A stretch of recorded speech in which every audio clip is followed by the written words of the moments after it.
Oke, langsung. Oke, ini sedikit profil singkat lah ya, tapi intinya sekarang saya kalau yang masih on, kebetulan saya memang menjabat tadi yang disebutnya sebagai staf khusus. Yang kedua memang di beberapa organisasi saya juga menjabat ketua Millennial Business Center di Iluni UI. Jadi mohon maaf ya kita berbeda kampus teman-teman semua yang dari UGM.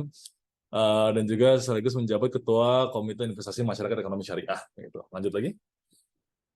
Oke, next. Oke Pak, di sini mungkin saya bisa bantu ya. Ini ada pop quiz sedikit untuk teman-teman. Nah, teman-teman boleh langsung di-scan aja eh, QR code di situ. Terus aku bakal izin share screen ya Pak ya, menggantikan Bapak untuk sebentar untuk pop quiz-nya. Silakan, Bill. Oke, ayo teman-teman. Teman-teman boleh pada isi kira-kira apa kata pertama yang terlintas di benak teman-teman semua pas dengar kata investasi. Ayo, jangan lupa klik menti.com dan masukin kodenya udah kita share di chat box ya. Wah, menabung uang jangka panjang. Banyak nih Pak, kira-kira. Wah, teman-teman sekalian responnya ini sangat antusiasme sangat tinggi ya Pak ya. Surat utang negara katanya Pak. Reksadana saham. Wah, ini terus bermunculan nih Pak.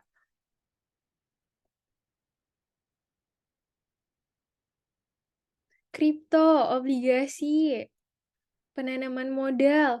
Gimana nih Pak responnya nih? Teman-teman kayaknya udah pada pinter tentang investasi nih Pak. Iya betul, banyak aku juga sambil baca nih. Kebanyakan bicara soal cuan pasti ya. Iya Cuan, bener Pak. ya seru seru seru seru seru. Wah, udah 87 responses nih. Ayo teman-teman. Pak, kemarin itu yang daftar ke kelas Bapak, ternyata antusiasme sangat tinggi, Pak. Sampai ratusan. Pada mau dengerin materi dari Bapak. Oke, Oke. tanah IRR ya, obligasi kripto, Bitcoin tadi juga, SBN.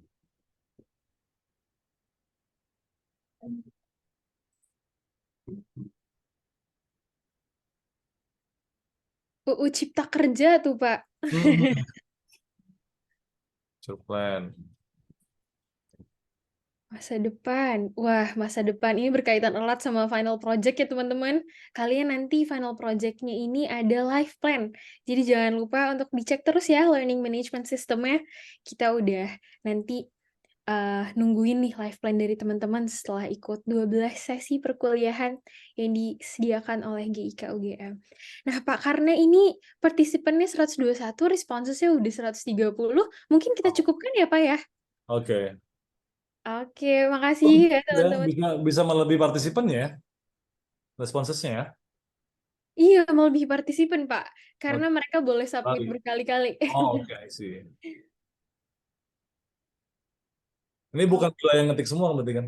bukan, Pak. Nih, tangan saya di atas, Pak. Aku nggak bantuin mereka ngetik. Ya, ya, ya. Oke, Pak. Kayaknya dicukupkan deh. Bapak boleh mungkin memberi responnya atau melanjutkan presentasinya, Pak. Oke, jadi teman-teman semuanya sebenarnya apa yang udah teman-teman ketik, apa yang udah teman-teman komen sebenarnya udah benar lah ya. Kita bicara soal cuan, kita bicara soal uang. Tadi ada yang ketik cuan 2 kali cuan-cuan kira-kira gitu kan. Kita bicara soal return dan resiko betul, kita bicara penanaman modal.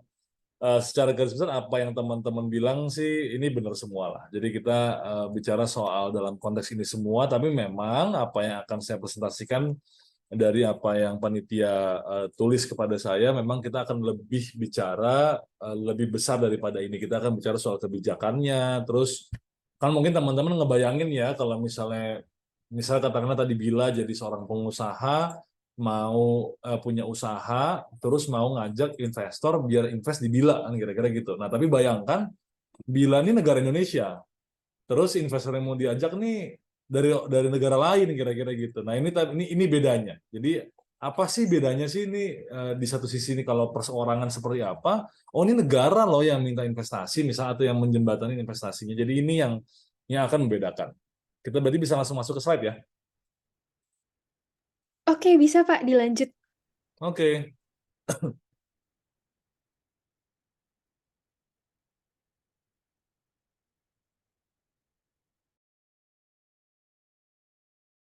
Oke, ini cuma sedikit aja sih. Ini nggak perlu kita inilah. Ini cuma sedikit definisi yang teman-teman bisa baca, bisa Google sendiri kan kira-kira gitu ya. Ada beberapa kata-kata yang kita ya kurang lebih kita bisa bold atau kita bisa emphasize gitu ya. Penanaman uang satu, kedua hasil dan nilai tambah, return yang positif ya. Jadi itu pasti kata-kata yang apa namanya penting menjadi keywords kita di hari ini untuk membuka lah gitu ya. Penanaman uang, hasil, nilai tambah, return yang positif, gitu ya, itu menjadi keywords kita di hari inilah. Selebihnya teman-teman bisa baca sendiri kalau ini. Lanjut. Oke, nah teman-teman semuanya, sebenarnya ini nih yang kita bicara soal investasi atau di Indonesia namanya penanaman modal. Nah, penanaman modal itu kita bisa define dulu ke beberapa kategori. Jadi ada berdasarkan bentuk, berdasarkan jenis, sama berdasarkan bidang usaha. Nah, teman-teman semuanya, memang tadi saya juga lihat ada yang bicara soal Bitcoin, ada yang bicara soal reksadana, ada yang bicara soal SBN, itu nggak salah sama sekali, tapi memang yang akan kita bicarakan di sini pada hari ini, kita akan bicara lebih banyak soal penanaman modal langsung atau direct investment. Jadi kalau kita bicara soal Kementerian Investasi, itu yang kita handle adalah direct investment, gitu ya. Jadi kita akan bicara banyak soal itu. Nah, kalau berdasarkan bentuk teman-teman semuanya, ada PMA, ada PMDN. Jadi teman-teman semua kalau kita bicara for direct investment itu nggak melulu dari luar negeri. Jadi kita juga punya penanaman modal atau investasi dalam negeri, kira-kira gitu. Nah, kalau jenisnya apa sih bedanya direct sama indirect investment? Kalau direct investment itu dia langsung, misalnya contoh bangun pabrik, bangun usaha, beli lahan. Jadi dia menanamkan modalnya itu dalam bentuk real, kira-kira gitu ya. Jadi ada bentuk jadinya, kurang lebih kayak gitu. Nah, kalau yang tidak langsung itu seperti apa sih? Pasar modal. Jadi kalau misalnya katakanlah bila beli saham di New York Stock Exchange misalnya, itu indirect investment. Karena bila beli sahamnya aja, tapi bila nggak bangun gedungnya di sana, nggak hire karyawannya di sana, nggak bangun usahanya di sana. Kira-kira gitu. Jadi teman-teman semua tadi bicara soal modal, mohon maaf, bicara soal saham, reksadana, SBN, itu masuknya ke indirect investment, gitu ya. Sebidang usahanya juga sama, investasi real sama financial atau sekunder, jadi mirip-mirip lah. Kurang lebih itu, lanjut. Nah, teman-teman semuanya, kalau saya baca di sini kan, kira-kira setelah kita bicara apa sih investasi, jenis-jenisnya apa aja, terkait strategic investment gitu ya, terus kira-kira implikasinya terhadap pertumbuhan ekonomi itu seberapa besar sih kira-kira? Kan itu pertanyaan berikutnya. Teman-teman, ini bisa interaktif nggak sih, Bill, kira-kira kalau ini? Boleh Pak kalau misalnya Bapak Aku mau mengundang pengen, teman-teman. aku pengen tahu aja teman-teman yang punya background ekonomi coba boleh raise hand nggak kira-kira? Nah, resign teman-teman atau pada kasih reaction. Ya Kira-kira boleh. di Nah, sini ini yang cuma jurusan ini quick response aja sih. Oke, itu ada satu, baru satu ya. Jadi, ada dua nih. ada dua, oke. Jadi teman-teman semuanya, kalau teman-teman tahu ya, salah satu rumus atau formula pertumbuhan ekonomi kan kalau bagi anak ekonomi ini dasar banget lah, C3X min M gitu ya. Jadi consumption is investment, government expenditure, terus export minus import kan kira-kira gitu kan. Jadi dari sini aja kalau teman-teman yang belajarnya atau jurusannya di ilmu ekonomi atau di econometrics misalnya pasti tahu lah dari formula itu kegambar hubungannya. Jadi cukup direct sama pertumbuhan ekonomi kita. Gitu ya. Coba lanjut lagi.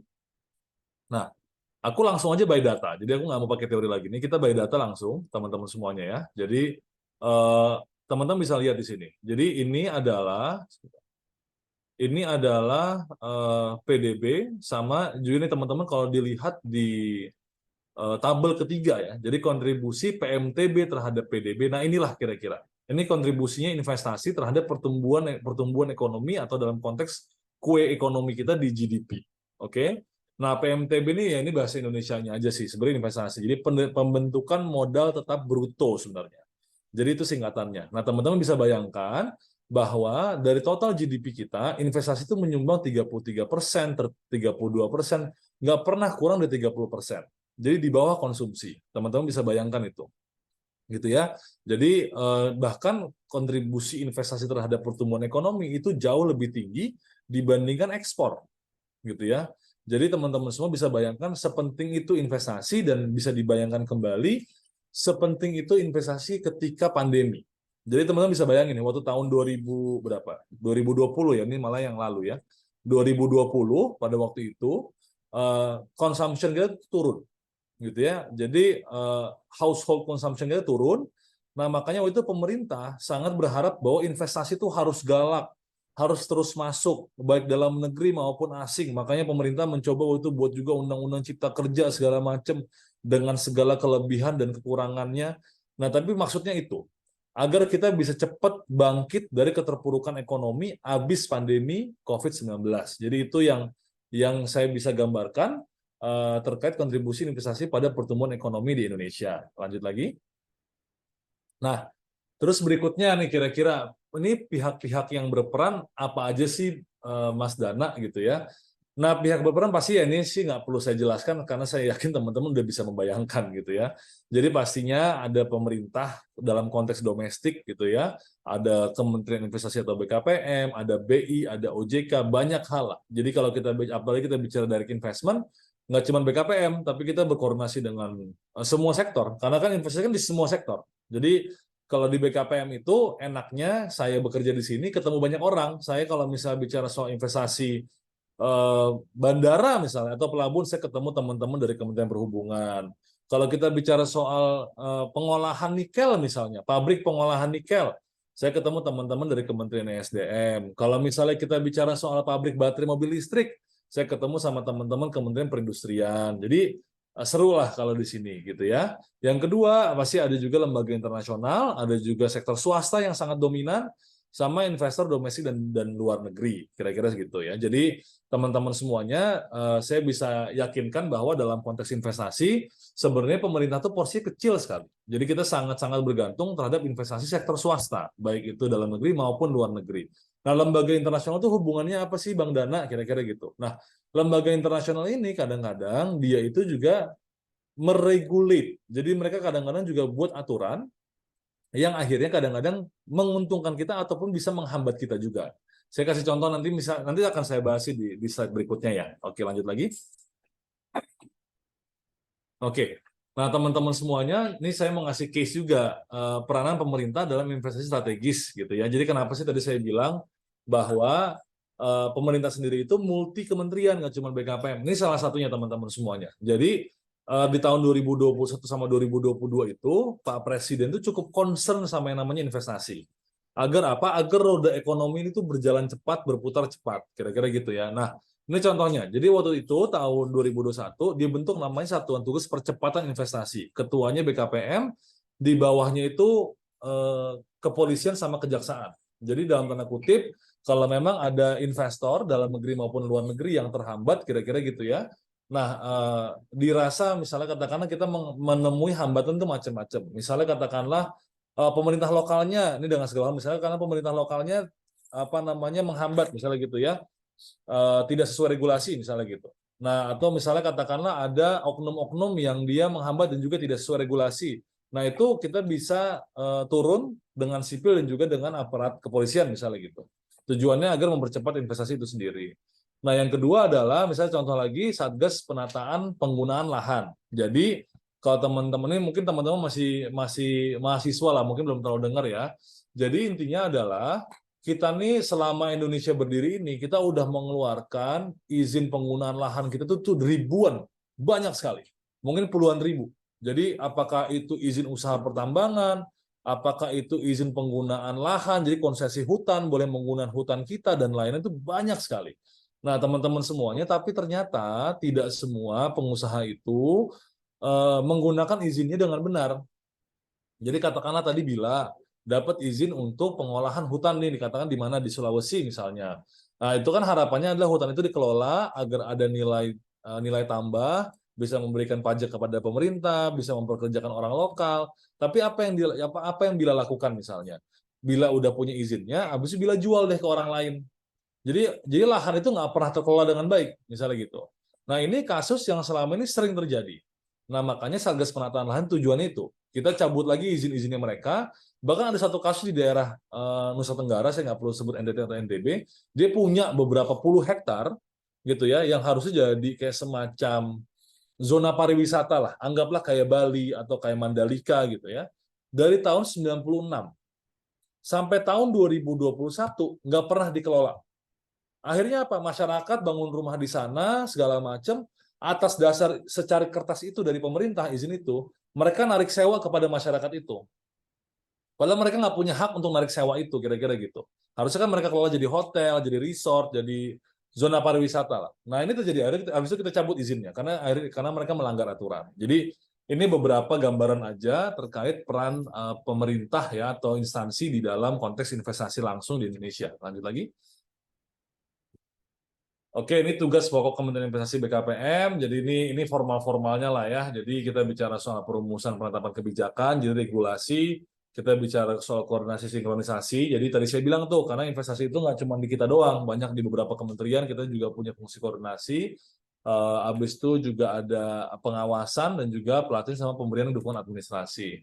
Lanjut lagi. Oke, nah ini realnya nih yang selama ini kalau teman-teman pasti apa sih Mas Dana, Kementerian Investasi, BKPM, apa sih sebenarnya yang kita lakuin kan kira-kira gitu ya. Nah itu kita mengatur perizinan berusaha. Jadi kalau teman-teman tahu, jadi saya juga dulu pengusaha nih ceritanya. Jadi sekarang itu semua izin usaha itu di bawah BKPM sebenarnya.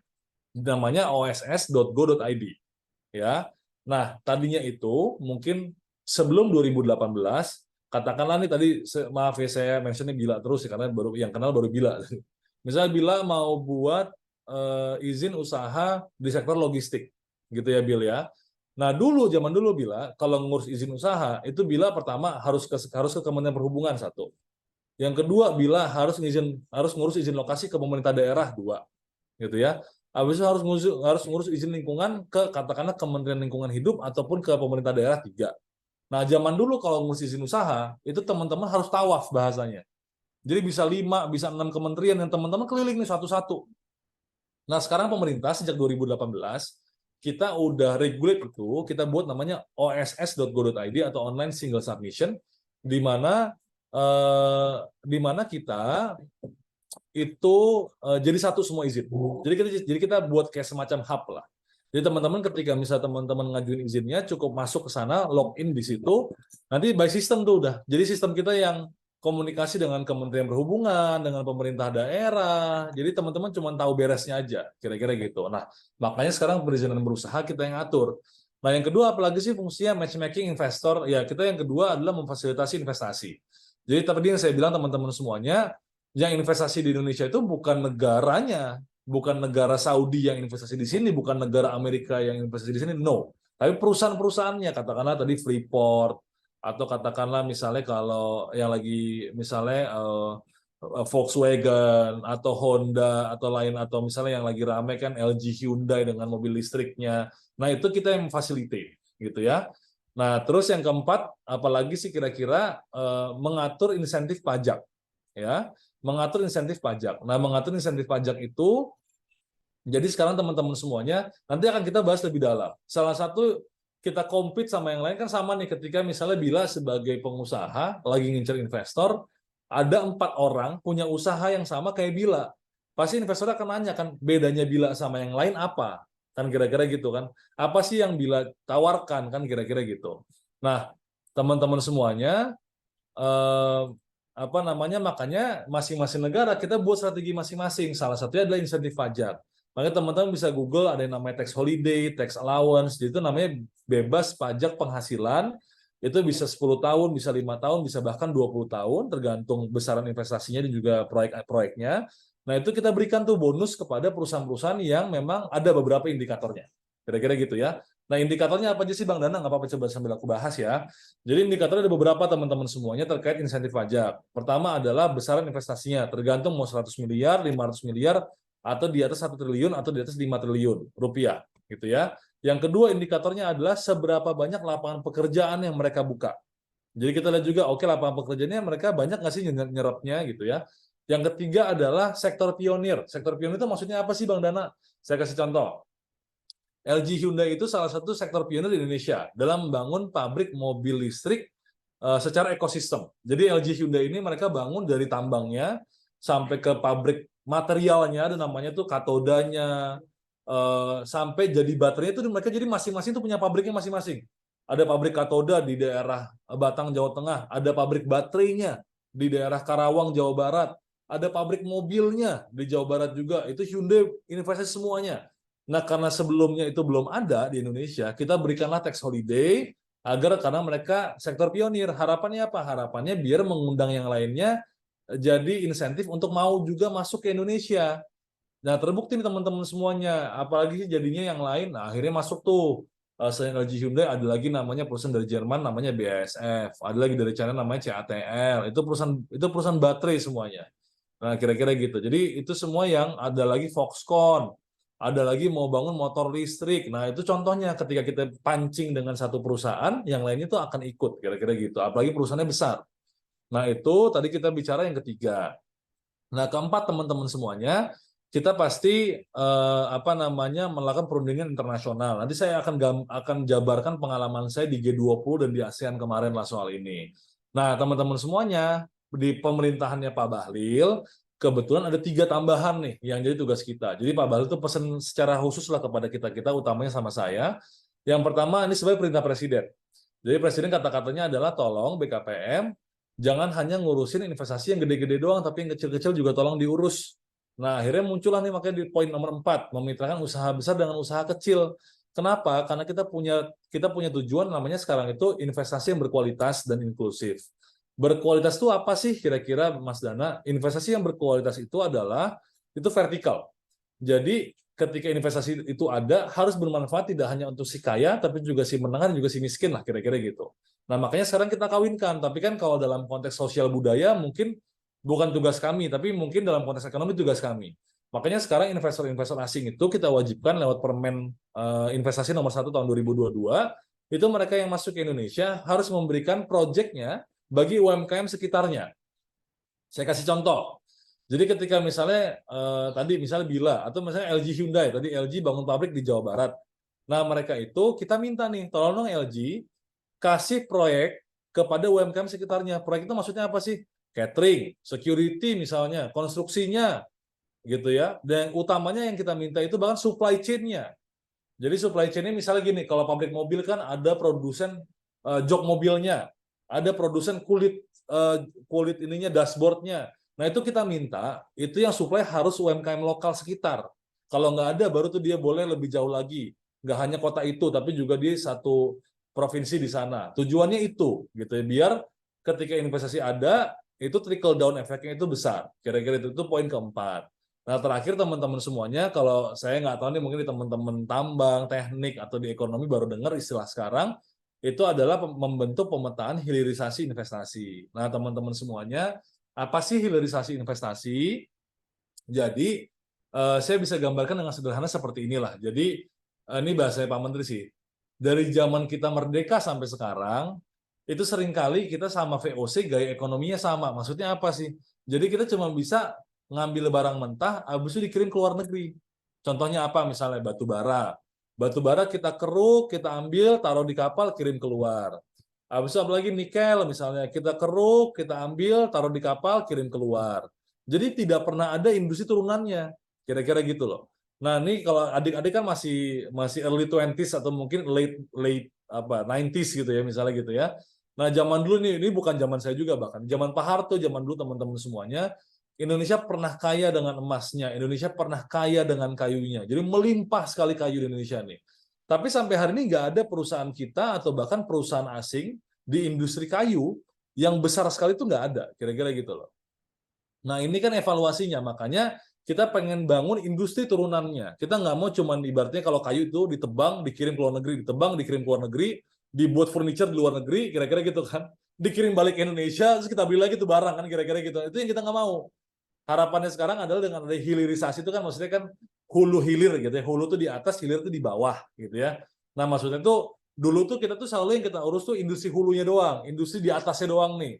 Kalau cabang industri. Nah, kalau hilirnya sekarang kita pengennya makanya tadi itu biar nggak ada lagi istilah Indonesia cuma diambil kekayaan alamnya, dikirim ke luar negeri, diolah di luar negeri, dikirim balik ke Indonesia, kita disuruh beli kira-kira gitu kan. Sering kan kayak gitu tuh istilah-istilah itu. Nah, itu yang kita nggak mau. Jadi ini semua teman-teman semuanya 7 tugas utama di Kementerian Investasi BKPM secara inilah ya, secara umum kira-kira gitu. Lanjut lagi. Ini sorry karena aku taunya agak akademis kelasnya, jadi memang aku coba membuat ini seakademik mungkin gitu ya. Jadi mohon maaf kalau misalnya agak berat. Nah, Teman-teman semua, berikutnya adalah faktor yang mempengaruhi penanaman modal asing atau FDI di Indonesia. Ini teori. Nanti saya akan bicara juga yang faktual yang saya rasakan apa aja. Inflation rate, economic growth, openness of the economy, political situation, terus birokrasi, terus technological advancement, terus sama interest rate, sama CPI. Nah, teman-teman semuanya, tapi yang paling penting di sini semua itu coba next slide dulu deh. Oh, lanjut sebelum ini. Oke, nah teman-teman semuanya, di sini memang yang paling utama dilihat pasti nih, mau investasi langsung dan nggak langsung, ya pasti yang dilihat adalah economic growth-nya dulu. Satu, ya ini mau bicara negaranya, karena negara tuh bukan negara ya, BUMN negara. Jadi negara tuh teman-teman ada yang tahu INA nggak? Indonesian Investment Authority sekarang. Jadi itu lembaga pengelola dana abadinya pemerintah. Nah, INA ini sebenarnya meniru lembaga sovereign wealth fund lainnya di negara-negara lain. Yang paling pertama itu kalau di dunia setahu saya itu Kuwait bahkan. Jadi Kuwait itu punya Kuwait Investment Authority. Jadi KIA namanya. Nah, pada tahun 60-an itu Kuwait nih saking kayanya karena minyak nih gila waktu itu ya. Mereka tuh udah berpikir jauh kan, kalau Saudi baru sekarang. Kuwait itu dari dulu. Dia udah mikir, gue nggak boleh bergantung sama minyak doang. Kira-kira gitu. Nah, hasil keuntungan minyaknya dia ditaruhlah di KIA ini, di Kuwait Investment Authority ini. Jadi ibaratnya kalau kita ini Pertamina nih, ya kata ya tapi Pertamina kita nggak segede dia lah ya, misalnya gitu ya. Karena Pertamina kita ini untungnya gede banget. Nah, hasil keuntungannya ditaruhlah di INA, misalnya gitu. Nah, tugasnya INA lu cari proyek yang lain, misalnya gitu, yang non perminyakan. Nah, ini konteksnya di Middle East tuh kayak gitu. Nah, makanya akhirnya Kia itu investasilah di negara-negara di negara-negara lain, di Indonesia, misalnya di mana segala macam, dia taruh uang, investasi project, semua segala macam. Gitu ya. Nah, yang dilihat pertama pasti economic growth-nya dulu. Kenapa? Karena economic growth menggambarkan seberapa besar marketnya, seberapa besar daya beli masyarakatnya. Mau kita bilang nih, ya saya setuju kok. Misalnya katakanlah, Mas Dana, tapi pertumbuhan ekonomi nggak menggambarkan pemerataan ekonomi. Betul. Tapi pasti yang lebih tumbuh lebih tinggi pasti secara total lebih kaya, itu udah pastilah, kira-kira secara agregat lah ya, kira-kira gitu. Jadi itu logik dasar lah. Jadi pasti economic growth yang dilihat karena menggambarkan demand-nya, menggambarkan daya belinya di satu negara tersebut. Itu data umum. Sama nih teman-teman semua ketika berinvestasi dimanapun, gitu ya, di perusahaan manapun pasti ngelihat kalau yang pertumbuhan keuntungannya paling tinggi, oh pasti kan yang diincar yang itu kan, sama kok. Jadi konteksnya sama persis, kira-kira gitu. Nah yang kedua teman-teman semuanya, inflation rate. Inflation rate itu maksudnya apa sih Mas Dana? Kalau bagi teman-teman non ekonomi, kira-kira ini biasanya kalau definisi bagi sayanya itu adalah kenaikan harga bahan dasar dan dibandingkan juga biasanya dengan nilai mata uang di negara tersebut. Jadi itu biasanya selalu berbanding terbalik, kira-kira gitu ya. Nah, ini gampangnya apa sih, misalnya ya naiknya harga sembako lah, kira-kira gitu. Katakanlah gitu. Nah, kenapa inflation rate ini menjadi satu faktor teman-teman semuanya? Teman-teman bisa bayangkan nih, misalnya ketika Bila bangun usaha, yang paling penting bagi semua pengusaha itu apa sih? Kepastian. Bukan masalah harus murah, harus mahal, no. Tapi yang penting pasti, kalaupun misal ada tren harga barang naik, oh per tahunnya tuh trennya gimana sih? Oh udah pasti nih trennya ketika diteliti, setiap tahun harga bahan harga raw materialnya naik 5% per tahun. Tuh investor suka banget yang pasti-pasti kayak gitu. Jadi nggak harus dia flat terus-terusan, nggak harus. Cuman yang penting pasti, kalau naik, oh berapa persen sih? Oh nggak pernah lebih dari 3%, nggak pernah lebih dari 5%. Nah itu yang berpengaruh bagi investor. Nah kenapa sih makanya teman-teman semuanya, Pak Jokowi atau siapapun sering bilang atau sering bicara soal ini pengendalian inflasi, inflasi harus terkendali dan lain-lain, inilah tujuannya. Teman-teman bisa bayangkan nih misalnya katakanlah saya apa ya? Saya pabrik roti misalnya, saya butuh gandum misalnya gitu ya. Saya butuh gandum. Di tahun pertama saya investasi, harga gandum Rp5.000. Oh, saya udah buat proyeksi. Keuntungan saya segala macam. Tiba-tiba saya di di tahun kedua gitu ya. Ini ada anak saya nih lagi.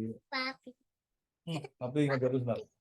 Udah, kalau gitu Rachel tunggu di rumah. Iya, dadah. Iya. Nah, jadi ya kan anak saya deker di kantor juga. Nah, sorry jadi ada iklan nih. Nah, jadi teman-teman semuanya lanjut. Jadi inflation rate bisa teman-teman bisa bayangkan.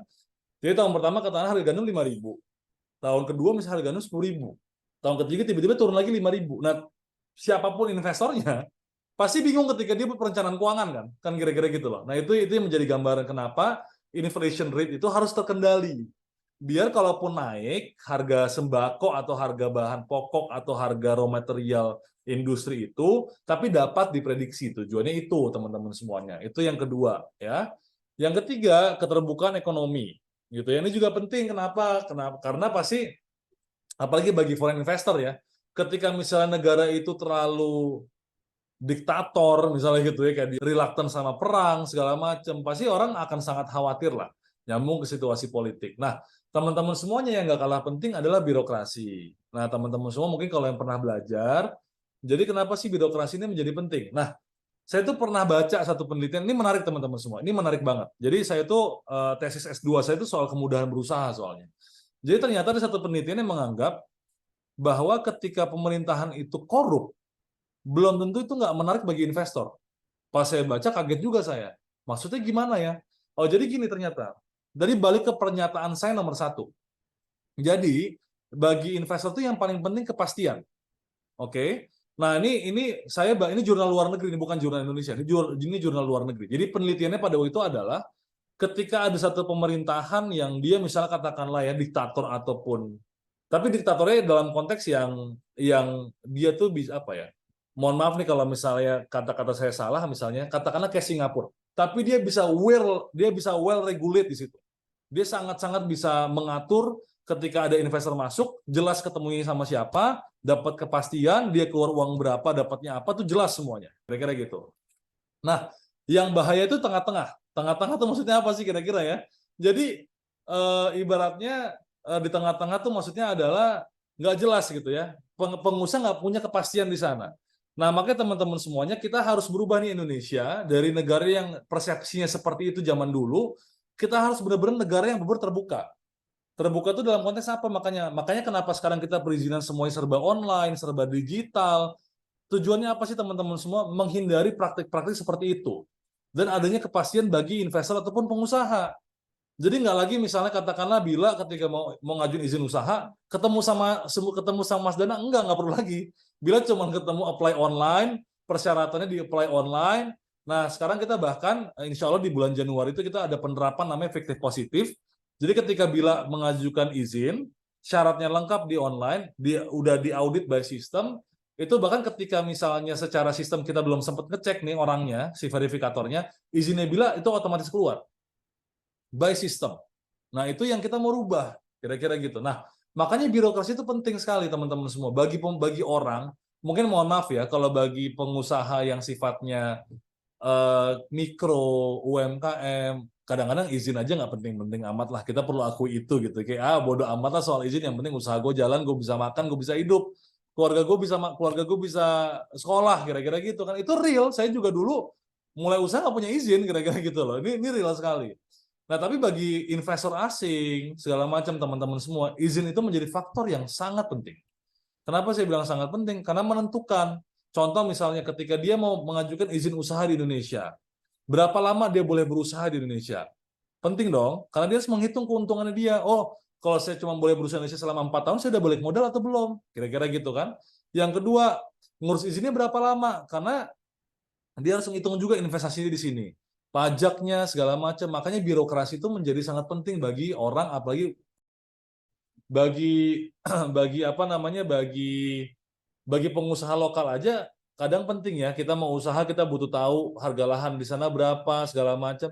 Teman-teman bisa bayangkan, misalnya katakanlah kita mau bangun usaha kita di Saudi Arabia, kita nggak kenal siapa-siapa, terus birokrasinya kita juga nggak jelas. Teman-teman bisa bayangin ketika teman-teman datang ke sana, saya mau buat izin usaha ternak kambing ya, misalnya gitu. Terus pemerintah sana nggak bisa jawab, bingung nggak teman-teman? Kan nggak mungkin kan?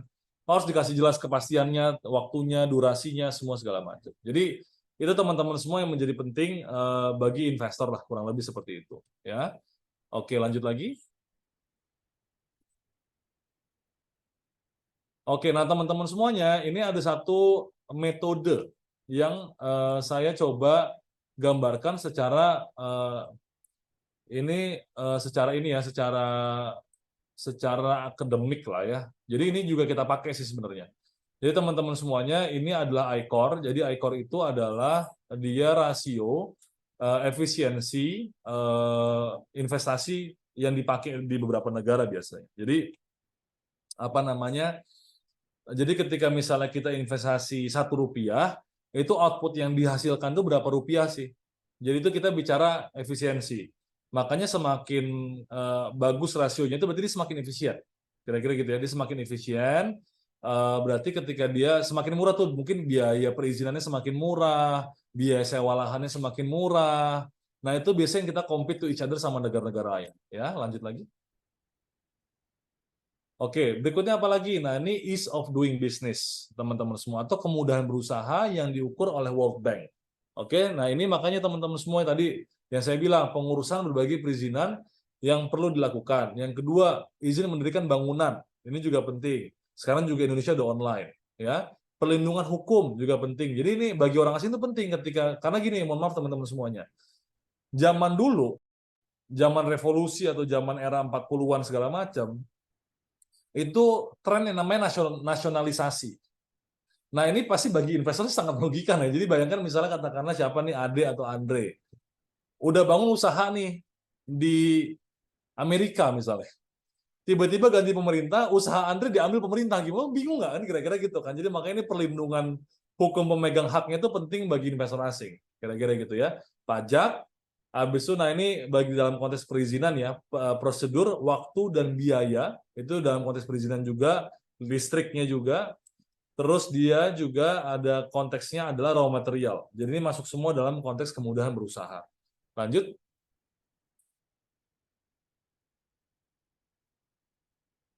Oke, nah ini real sih teman-teman semua yang terjadi dan sering kita hadapi ya teman-teman semuanya. Jadi pertama itu biasanya kalau ini saya pengalaman aja. Jadi pertama itu biasanya kita tadi bicara soal kemudahan sama sistem administrasinya. Pemerintah lokal itu mendukung atau enggak? Karena beda, mohon maaf nih ya bahasa saya misalnya. Katakanlah kita mau bangun pabrik minuman beralkohol ya di Cirebon, Jawa Barat. Yang nggak tepat, tepatnya di Bali. Kan kira-kira gitu kan maksudnya gitu ya. Atau masalah katakanlah kita mau bangun, mohon maaf bahasa saya, peternakan hewan babi misalnya di katakanlah di area Jawa Barat, yang nggak tepat juga di Bali tepat misalnya kan kira-kira gitu, dan sebaliknya misalnya gitu ya. Jadi tergantung konteksnya, pemerintah daerah itu mendukung atau enggak. Yang kedua, infrastruktur teman-teman semuanya.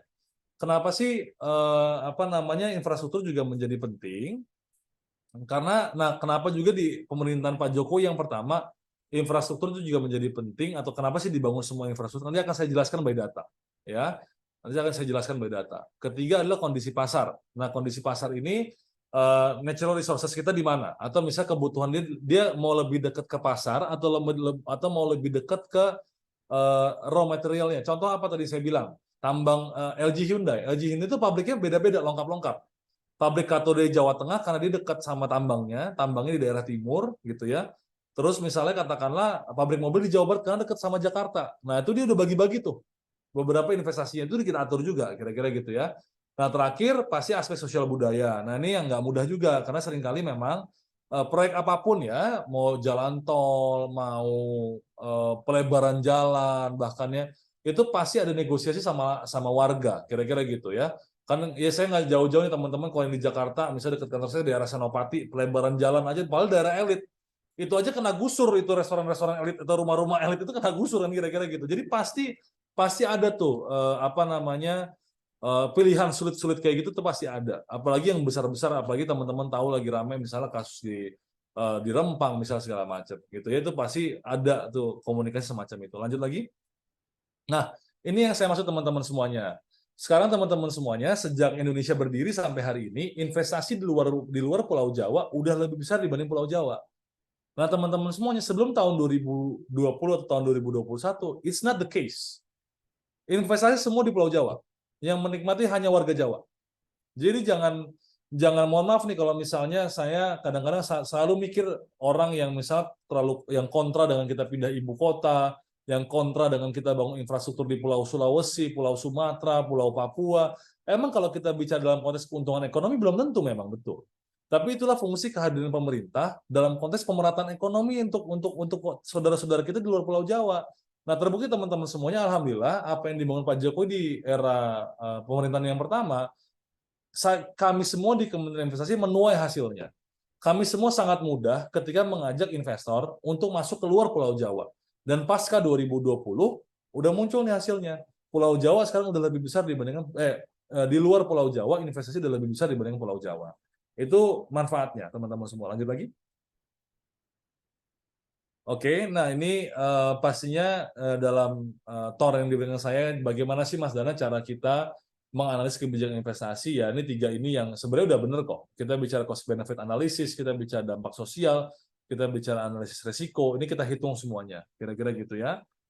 Dan memang pasti ada trade off-nya, pasti nggak ada hal apapun bagi saya yang menyenangkan semua pihak atau menguntungkan semua pihak, itu nggak ada.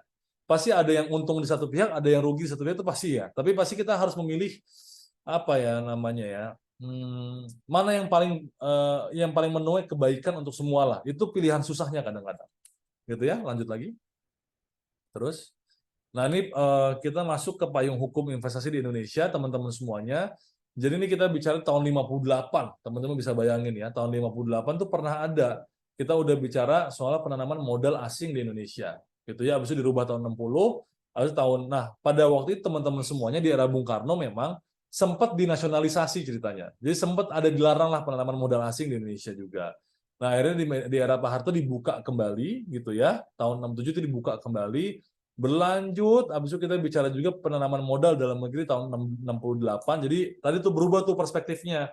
Jadi tidak hanya investor asing, tapi juga investor dalam negeri kita utamakan kira-kira gitu. Ya, habis itu terus sampai ke tahun 2023 sekarang. Ini teman-teman bisa Google lah. Lanjut lagi. Nah, teman-teman semuanya, agenda prioritas kebijakan investasi kita apalagi sih dalam konteks investasi strategis, teman-teman semua. Nah, ini kita bicara beberapa hal, ya. Yang pertama adalah hilirisasi dan industrialisasi komoditas yang tadi saya sudah jelaskan alasannya, nggak perlu saya ulang. Yang kedua adalah yang berorientasi ekspor. Makanya kita sangat jujur, kita sangat memprioritaskan ketika ada investor yang mau bangun pabrik di Indonesia dan tujuannya untuk ekspor. Itu kita sangat karena apa? Itu sangat membantu neraca perdagangan kita. Teman-teman kalau Google sekarang, harusnya teman-teman bisa Google sekarang, itu neraca perdagangan kita surplus sudah berapa bulan berturut-turut. Nah ini karena kebijakan-kebijakan macam ini sebenarnya, kira-kira gitu loh. Ya, nah terus apa namanya? Bila silakan. Oh, kepencet ya? Oh enggak Pak, saya nge-react. Clap-clap Pak. Oh itu clap, saya kira angkat tangan. Nah, habis itu berikutnya adalah nah tadi saya bilang tadi soal investasi yang berkualitas. Nah, itu di kemitraan perusahaan besar dengan UMKM. Habis itu kita bicara sama optimalisasi sumber energi bersih ekonomi hijau, itu pasti memang ini, dan ini nggak gampang. To be honest, ini nggak gampang sama sekali. Kalau kita bicara ideal, pasti ini mudah dikatakan sulit dilakukan. Kenapa saya bilang seperti itu? Eropa aja yang mengusungkan ekonomi hijau, habis perang Rusia-Ukraina, dia habis impor lagi batu bara dari negara-negara berkembang, kan kira-kira gitu. Jadi ini real sekali bahwa terkadang kebutuhan sama apa yang kita mau tuju ini nggak gampang, jadi harus balance sekali. Nah, tapi saya yakin ini semua kita kejar. Buktinya apa sih teman-teman semua? Buktinya saya kasih contoh, mobil listrik udah mulai banyak. Gojek sama Grab aja sekarang pakainya motor listrik, kan kira-kira gitu ya. Jadi udah banyak tuh apa namanya yang udah pakai itu semua, kira-kira gitu. Nah, itu yang apa namanya itu yang terjadi di Indonesia. Tapi nah ini bertahap kita mau pindah dari energi yang fossil fuel dari batu bara dan lain-lain, kita mau pindah ke panel surya. Makanya sebenarnya yang itulah ribut-ribut soal Rempang itu juga salah satunya itu. Kita juga mau pindah ke geotermal segala macam ya. Jadi itu beberapa yang kita inginkan. Lanjut lagi, next slide. Nah, teman-teman semua, ini yang kita mau lakukan. Ya, ini saya cukup apresiasi apa yang diarahkan. Ini mungkin bagi teman-teman mahasiswa belum terasa, tapi teman-teman semua perlu tahu bahwa ini banyak ditentang oleh negara lain. Oke, ini banyak ditentang oleh negara lain. Teman-teman semuanya, kita itu tahun 2020 melarang namanya ekspor bahan baku namanya nikel. Ya, kenapa? Karena nikel itu adalah bahan baku baterai mobil listrik. Oke. Nah, teman-teman semua tahu nggak? Tadi saya bilang tuh, nah nikel itu kita itu penguasa atau mempunyai komoditas nikel paling besar di dunia itu Indonesia. Nomor 2 itu Australia. Kira-kira gitu. Nah, kita larang nih ekspornya. Oh, itu teriak tuh.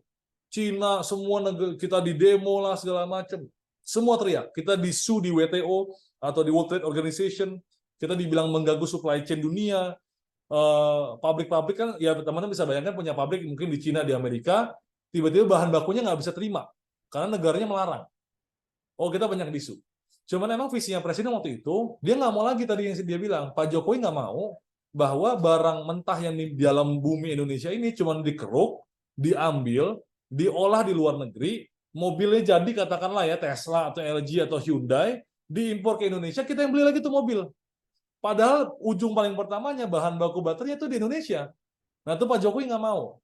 Nah makanya Pak Jokowi udah kita larang ekspor. Kalau emang mau, ini ibaratnya jadi gaya preman lah kira-kira gitu ya. Kalau ibaratnya gini, kalau lu mau ngambil barang gue kira-kira gitu, lu bangun pabriknya di sini, lu olahnya di sini, nggak boleh di negara lo, nggak boleh di negara lain, kira-kira gitu loh. Nah itu kita lakukan. Nah teman-teman semua bayangkan, tahun 2017 kita ekspor kita, ini turun, ini produk nikel itu nggak hanya baterai mobil listrik, salah satunya adalah stainless steel. Jadi ada juga jadi produk besi dan baja. Kita tahun 2017 ekspor kita ke Amerika itu mohon maaf 3,3 miliar dolar. Itu bicara soal produk besi dan baja. Habis kita larang ekspor nikel, habis itu diproduksi di sini jadi stainless steel dan segala macamnya, itu kita ekspornya jadi 27,8 miliar dolar. Jadi teman-teman bisa bayangkan, lebih dari 8 kali lipat, ya. Hanya dalam kurun waktu 5 tahun, lebih dari 8 kali lipat ketika kita larang ekspor bahan baku kita. Kira-kira gitu loh. Dan kalau kita bicara nilainya, dari nikel sampai jadi nikel ini teman-teman bisa belajar juga. Dari nikel ore tuh batuannya, nikel sulfat tuh di apa ya bahasanya, serapannya lah gitu, perasannya, jadi teknologi namanya prekursor, jadi lagi namanya katoda, dan jadi lagi baterai sel untuk mobil listrik, itu 67 kali lipat. Teman-teman bisa bayangin. Gitu ya, makanya kita dorong nih, nggak hanya asing, dalam negeri pun kalau ada yang mau kita pasti dukung, kira-kira gitu. Tapi ini teman-teman menjadi gambaran kenapa kita sekarang mau larang bahan baku ekspor. Nah coba ke slide yang tadi. Nah oleh karena teman-teman semuanya, Kementerian Investasi udah buat namanya proyek perencanaan hilirisasi investasi strategis. Nah kita sekarang udah larang nikel, kita udah larang bauksit. Bauksit itu akan jadi aluminium teman-teman semuanya. Jadi akan jadi aluminium. Aluminium itu bisa jadi untuk nanti mobil juga, macam-macam. Habis itu nanti kita akan larang timah, kita akan larang tembaga, gitu ya. Untuk apa? Biar semuanya diolah di sini, kira-kira gitu. Nah, ini kita udah petakan nih semua teman-teman semua, dan diperkirakan. Dan nggak hanya tambang-tambang, tapi kita bicara soal rumput laut, kita bicara soal udang, bicara soal ikan. Teman-teman tahu nggak? Industri pengolahan ikan kita, mungkin kalau teman-teman Google, Bu Susi dulu sering ngomong, kita tuh kalah dari Thailand. Mungkin kalau teman-teman pernah makan snack yang rumput laut, itu kan dari Thailand kan kira-kira gitu loh. Itu gambaran kecil lah kita yang merasakan anak-anak muda makan snack rumput laut itu jadi dari Thailand bukan dari Indonesia gitu loh. Nah itu jadi gambaran teman-teman semuanya. Nah makanya kita pengen tuh biar kalau ada misalnya rumput laut itu kita olah di sini, biar jadi snack, biar jadi kosmetik misalnya atau apa segala macam itu kita olah di sini semuanya. Kita mendorong namanya hilirisasi dan diperkirakan sampai tahun 2035 itu kita butuh itu investasi yang kalau ini semua berhasil, investasi yang akan masuk itu 545 miliar dolar. Jadi ribuan triliun yang akan masuk Indonesia, itu akan menyumbang devisa, menyumbang lapangan kerja banyak sekali. Kira-kira gitu. Ada contoh ini nggak? Pohon industri nggak? Oke, lanjut lagi. Lanjut. Oke, ini kita bicara soal FDI ya. Oke, coba next slide. Oke, nah teman-teman semua ini datanya. Kita bicara soal data ya. Ini PMDN sama PMA. Teman-teman semua, saya bisa pastikan ke teman-teman semua bahwa PMA sama PMDN ini selalu berimbang. Jadi nggak jauh-jauh dari 47, 45, 49, 46. Nggak pernah dari 60, 40 pun bahkan nggak pernah. Kita selalu berimbang. Jadi kalau misalnya ada yang pernah bilang misalnya, oh Indonesia ini dijajah oleh negara lain, no, nggak sama sekali. Kita nih masih banyak sekali PMDN yang masuk ke Indonesia. Kira-kira seperti itu, ya. Dan lapangan pekerjaan juga yang dibuka di Indonesia. Kira-kira gitu. Ya, jadi ini gambarannya teman-teman semua. Lanjut lagi. Nah, ini negara-negaranya. Nah, teman-teman semuanya, kenapa Singapura masih menjadi nomor 1? Ya, ini kita perkirakan bahwa karena Singapura itu negara hub. Nah, kenapa sekarang Indonesia cukup agresif untuk kita mendekati langsung negara-negara asal tujuannya? Kita langsung datang ke Korea, kita langsung datang ke Jepang, kita langsung datang ke Cina, kita langsung datang ke Amerika. Agar nggak perlu lagi lewat Singapura, nggak perlu lagi lewat Malaysia, gitu loh. Nah, zaman dulu, kenapa dianggap kayak gitu? Karena dianggap kita pertama birokrasinya nggak pasti, ya. Karena tingkat korupsi kita juga tinggi dan tingkat hukumnya nggak pasti. Tapi yang bikin investor itu alergi itu lebih kepada tidak ada kepastian, gitu loh. Maka mereka bangunnya di Singapura, perusahaan-perusahaannya baru investasi ke Indonesia. Nah, alhasil apa pencatatan kita secara formal ya itu dari Singapura, bukan dari kita nggak bisa ambil dari negara-negara asalnya, tapi dari Singapura. Makanya Singapura nomor 1, kedua China, ya, ketiga Jepang, keempat Amerika, kelima Malaysia, berikutnya gitu ya Korea Selatan, Belanda. Nah, makanya pasti teman-teman kok bisa ada negara British Virgin Island kan kira-kira gitu kan.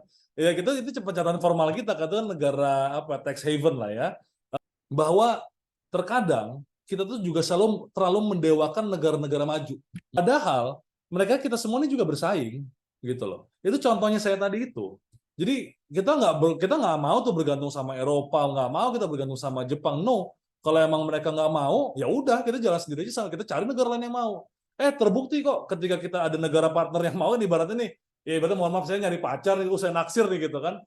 Cewek itu nggak mau gitu kan. Terus ketika saya dapat cewek yang cakepnya sama, misalnya kita mohon maaf nih, misalnya bahasa saya kayak gitu ya. Oh dia baru tuh cemburu, baru tuh nyari-nyari saya segala macam. Kayaknya mirip-mirip lah gitu. Jadi ini Indonesia udah jadi negara yang berdaulat lah teman-teman semuanya. Itu yang saya bisa gambarkan. Lanjut lagi, langsung. Nah ini sebelumnya. Ya, nah ini teman-teman semua bisa digambarkan makanya. Kenapa hilirisasi itu tergambar? Nah, jadi teman-teman bisa gambarkan industri logam dasar, barang logam dan bukan mesin peralatan itu sebenarnya sektor hilir. Gitu ya kan, kalau transportasi, gudang telekomunikasi kan itu bisa investasi pemerintah lah ya, kira-kira itu. Listrik gas air juga sama gitu ya, kawasan perumahan juga sama. Nah, teman-teman semua bisa bayangkan dari kita yang itu peringkat 4 sekarang ke peringkat 1. Karena kita kebijakan hilirisasi kita. Jadi makin banyak yang bangun pabrik, makin banyak yang tadinya cuma nambang sekarang juga bangun smelter-smelternya, itu pengolahan bahan mentahnya, itu banyak yang udah mulai bangun gitu ya. Lanjut lagi. Nah, tantangan resikonya apa sih dalam mengelola investasi asing? Nah, teman-teman semuanya pasti ada konflik kepentingan, itu pasti ada. Ini kita nggak bisa, karena kalau investasi asing itu cukup kompleks ya. Kenapa? Jadi misalnya saya gambarkan gini. Jadi teman-teman jangan kira ketika ada investor asing masuk itu, tadi kenapa sih gini? Kenapa sampai BKPM buat kebijakan, lu harus kawin sama UMKM lokal? Kenapa? Karena diaspora mereka di sini juga udah banyak. Katakanlah nih, misalnya katakanlah siapa di sini namanya Gozi misalnya, investasi misalnya dari Amerika, mohon maaf nggak Amerika. Ini saya buka nih karena kita bicara terbuka di sini ya. Ini kan nggak live stream ya. Saya langsung bicara soal negaranya nih. Jepang sama Korea, terutama Jepang. Jepang tuh udah mengakar sekali di Indonesia. Diaspora itu udah banyak banget di Indonesia. Ya, ketika dia ada investasi masuk ke Indonesia, itu yang bangun yaitu kontraktornya, suppliernya, itu diaspora mereka rata-rata. Gitu loh. Karena mereka udah jadi orang, ada yang udah jadi orang Indonesia tapi diaspora mereka di sini. Gitu loh. Ya negara lain pun juga sama. Makanya kita wajibkan harus UMKM sekitar karena kalau enggak yang kaya orang-orang Jakarta lagi atau orang-orang dia lagi kan kira-kira gitu loh. Nah, itu yang kita masuk konflik kepentingan, ya konflik of interest, kira-kira gitu. Nah, terus yang kedua ada lagi gambarannya apa? Dalam mengelola investasi asing. Saya bisa kasih gambaran ini real story, ya. Teman-teman pernah dengar nggak soal apa namanya ekspor listrik ke Singapura? Pernah dengar nggak kira-kira? Nah, sampai hari ini sebenarnya, ya saya nggak tahu kalau kebijakan terakhir, tapi yang saya tahu bahwa kita larang apa namanya ekspor listrik ke Singapura. Gitu. Karena apa? Karena kita menganggap bahwa kalau kita sampai ekspor listrik bersih ke Singapura, ini Singapura akan bangun lebih banyak pabrik lagi di Singapura. Jadi kita baca mereka itu akan melakukan reindustrialisasi. Gitu loh. Jadi kalau kita nggak baca conflict of interest-nya, jadi gini, kemarin tuh kita dapat tawaran dari Singapura ya kepada beberapa pengusaha Indonesia. Oke, pengusaha-pengusaha Indonesia, tolong dong ekspor listrik bersihnya ke Singapura. Jadi bangun nih apa namanya panel surya semua segala macam dan itu diekspor ke Singapura. Kira-kira gitu ya. Nah, pada awalnya kita melihat ini kesempatan yang baik. Kenapa? Kita bisa bangun industri listrik bersih kita yang beli juga luar negeri dengan harga yang cukup mahal, cukup komersil. Menarik lah bagi pengusaha yang menarik, bagi negara menarik, bisa bayar pajak segala macam. Tapi pas kita baca strateginya, Jadi waktu itu presiden kunjungan ke Amerika. Yang deketin kita bukan Singapura, yang deketin kita Amerika. Teman-teman bisa bayangkan. Nah, waktu itu kita jadi membaca kenapa sampai Amerika yang minta kita untuk kita ekspor listrik bersih kita ke Singapura, kira-kira gitu. Nah, teman-teman semuanya, kita coba baca bahwa ternyata Singapura mau melakukan reindustrialisasi. Kenapa? Karena pabrik-pabrik sekarang itu mewajibkan kalau mau bangun pabrik di negara A, listriknya harus bersih. Kira-kira gitu kan? Semuanya harus ESG dan lain-lain. Singapura udah nggak punya tempat lagi. Ini jadi gambaran buat teman-teman semua. Nah, ini makanya masih kita godok nih. Oke, bolehlah kita ekspor listrik ke Singapura, tapi misalnya katakanlah jangan bangun pabriknya di sana, bangunnya di Indonesia tetap segala macam. Nah, ini pemerintah masih godok lah untuk bagaimana ada titik temu di sana. Terus yang kedua, transfer knowledge. Nggak semua negara mau kasih transfer knowledge. Ya, kalau ini saya nggak mau nyebut negara lah. Ada beberapa negara, ada satu negara in particular yang udah berpuluhan tahun di Indonesia, buktinya ya orang-orang kita masih jadi buruh juga, kira-kira gitu. Jadi nggak transfer of technology nggak ada, kira-kira gitu. Keempat, apalagi intervensi pemerintah. Jadi kalau investasi-investasi yang cukup strategis, pemerintahnya pasti akan ikut campur. Saya kasih contoh misalnya katakanlah konteksnya Tiongkok. Tiongkok itu sekarang kalau ada investasi yang datang dari negara Tiongkok, itu mereka itu si perusahaan-perusahaan di sana harus izin dulu sama pemerintahnya. Nah, itu pasti kepentingan bermain. Amerika pun juga sama. Jadi rata-rata pasti kalau investasi yang strategis pasti dikawal sama pemerintahnya. Itu ada intervensi pemerintah gitu ya. Ketergantungan pada orang asing pasti, ketidakpuasan masyarakat ya, salah satunya tadi yang kita bahas tadi misalnya katakan di beberapa yang lagi rame bisa di Rempang. Global economic crisis pasti, contohnya apalagi teman-teman semuanya. Sama nyambung sama geopolitik. Jadi tadinya itu mau ada investasi. Ini kalau teman-teman di Kalimantan mungkin pernah dengar, jadi kita mau bangun kereta Trans Kalimantan. Yang mau bangun tuh Rusia. Tapi karena ada perang Rusia-Ukraina jadi nggak jadi. Sama COVID jadi nggak jadi waktu itu. Tadi mereka udah due diligence, sudah buat visibility, tadi mereka udah mau tuh investasi tuh di situ. Jadi nggak jadi. Kira-kira itu tantangannya beberapa yang saya kasih gambarnya kayak gitu. Next. Oke, lanjut. Oke, nah ini global partnership ya. Nah, teman-teman semuanya ini saya mau ngasih contoh, coba yang CEPA ada nggak? Contoh yang ACI. Nah, teman-teman semua ini saya mau kasih gambaran. Jadi, kenapa juga kemitraan internasional itu juga penting dalam konteks investasi. Jadi, kalau kita ada perjanjian internasional, baik itu bilateral ataupun multilateral, kadang-kadang dia bisa overrule peraturan lokal kita. Terkadang ya. Jadi contoh saya kasih gambaran apa gampang-gampang. Nih, teman-teman bisa lihat yang di pos keempat itu ASEAN Comprehensive Investment Agreement atau ACIA. Ya. Jadi saya kasih contoh teman-teman semua. Kepemilikan saham di Indonesia itu beda-beda. Jadi nggak semua sektor itu asing boleh punya, nggak semua sektor asing boleh nggak punya. Jadi misalnya katakanlah ada satu sektor yang asing 100% nggak boleh masuk. Katakanlah pertahanan. Yang kedua, ada beberapa sektor yang asing boleh masuk tapi terbatas. Misal logistik, maksimal 49%. Ada sektor yang misalnya asing boleh masuk hampir 100%, ada lagi saya agak lupa apa, tapi ada misalnya gitu ya. Nah, itu contoh-contohnya terbatas. Nah, tapi di ACIA ini misalnya, kita udah ada perjanjian nih sama negara-negara ASEAN. Misalnya gitu ya. Jadi satu sama lain. Ketika misalnya kita berinvestasi di negara A, misalnya Myanmar ke Indonesia. Itu ketika misalnya ada foreign ownership yang terlimitasi di berapa persen, tapi kalau diatur dalam ACIA itu dibuka ke, katakanlah misalnya gini, katakanlah Andre nih dia investor dari Myanmar mau bangun investasi di bidang logistik. Ternyata di aturan lokal kita maksimal 49%, tapi di ACIA itu diaturnya bisa sampai 70%. Jadi mau nggak mau kita akan ngasih special privilege kepada Andre dari Myanmar untuk kita kasih privilege dia boleh punya saham kita 70%. Makanya perundingan kemitraan itu menjadi penting tuh karena ini, teman-teman semuanya. Nah, berikutnya saya mau ngasih lagi gambaran, coba next slide. Nah, teman-teman semuanya, ini saya mau kasih gambaran yang cukup menarik biar membuka cakrawala teman-teman semua terkait perundingan internasional. Dan ini saya alami langsung dengan sendiri ketika G20. Teman-teman semuanya, waktu kita larang ekspor nikel, yang tadi saya bilang, kita disu sama WTO, kita digugat hampir banyak negara, terutama Eropa, gitu ya. Karena mereka karena mereka mau bangun pabrik-pabriknya di sana juga, kira-kira gitu.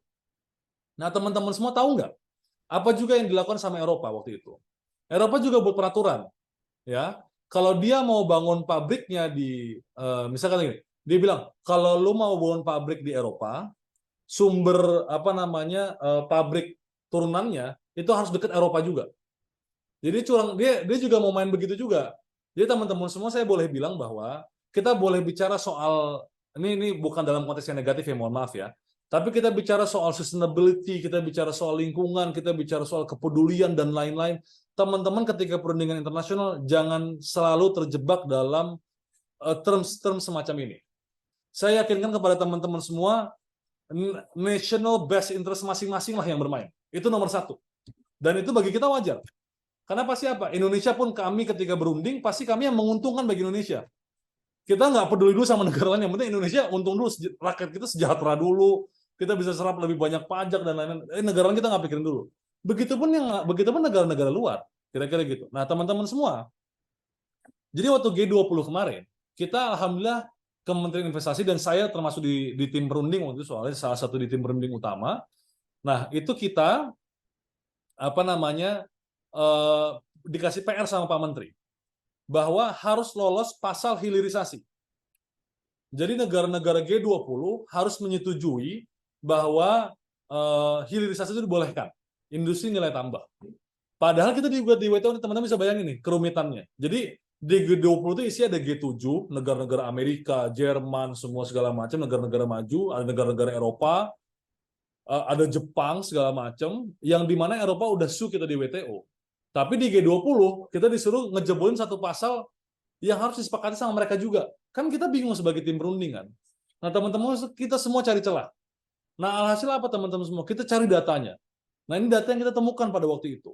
Kita bilang sama mereka semua. Dalam bahasa ini bahasa sih nggak begini, tapi kita bahasa gampangnya atau bahasa nongkrong inilah. Lu semua ibaratnya jangan curang dong. Ketika lu semua masih negara berkembang, lu semua juga pakai praktik-praktik kebijakan yang mirip-mirip sama kita, ngelarang lah, membatasi lah. Buktinya apa? Kita data nih, abad 16 dia juga Inggris mendorong industri tekstilnya, jadi dilarang sama dia. Amerika saat ini pun juga ngelarang ekspor semiconductor chipnya ke Cina, biar dia bangun pabrik semua di Amerika. Terus juga misalnya katakanlah pajak impor biaya masuknya sampai tahun 30-an, pajak impor AS aja itu 45%. Kira-kira gitu, jadi dia membatasi barang-barang luar masuk ke Amerika. Terus TKDN di Cina itu sampai 80%. Jadi ini tingkat komponen dalam negeri. Kalau teman-teman belum tahu. Jadi kalau bangun pabrik di Cina, semuanya itu harus barang-barang dari Cina sampai 80%. Misalnya gitu ya. Terus mobil listrik di Amerika, itu ada subsidi mobil $7.500. Dan seterusnya sampai di Korsel, di Jepang, di Finlandia. Jadi kita bilang sama negara-negara itu, lu semua juga waktu masih negara berkembang, lu juga nerapin kebijakan-kebijakan ini. Terus kok kita sekarang negara berkembang Indonesia yang mau jadi kayak Anda semua, mau jadi negara maju, kita dilarang. Nah ini geopolitiknya juga bermain teman-teman semuanya, atau geoekonomi juga bermain. Jadi cukup menarik lah. Dan memang alhasil alhamdulillah teman-teman semuanya di G20 kemarin, teman-teman bisa Google di pasal 37 Leaders Agreement itu muncul alhamdulillah.